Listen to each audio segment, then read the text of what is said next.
မိတဝနာကေဝသံမေတေတေသောဒီတေတော်မူ၏သဗ္ဗုရိမမန္တလေးနာ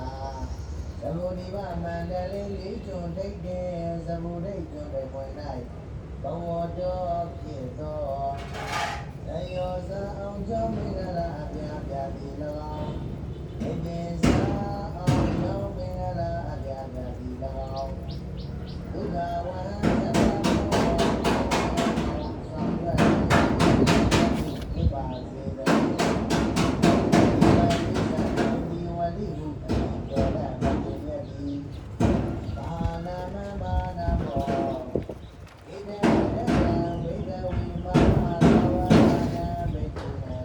ယံပတိယံဒီဝတိဝေဒုကေဤကျူမြောက်စား၍ဒီမာတော်မိလည်းရှိတော်မူ၏ဧရတရှင်ဒီဝလိဟုအမိကျော်လက်ပတိမြတ်၏အာနုဘာဝေနာတကောရှင်သောအာနုဘောတော်ကြောင့်သဗျာမနာယမနိတကဝါဖြစ်ကုန်သော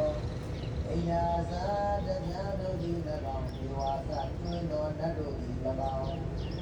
အနုဒ္ဒဘုရိသောသဒီအောင်ရှားသည်၎င်းအနုဒ္ဒဣတိညာသာဘုရိမာသည်၎င်းမာလာဗံမာလာဘောဣယတိမာလာဘောမြတ်သည်ဘဝိတ္တိဧကံစင်စေဖြစ်ပေလိုက်သည်ဒီဝလိသရှင်ဒီဝလိဟုအမိကျော်လက်ပတိမြတ်သည်အနုဘာဝေနမာလာဘောသာမြတ်ဒီမာလာဘောများတော်မူ၏နာနာဝရံဝရံသူတိကျော်ကျော်မောမောမြတ်မြ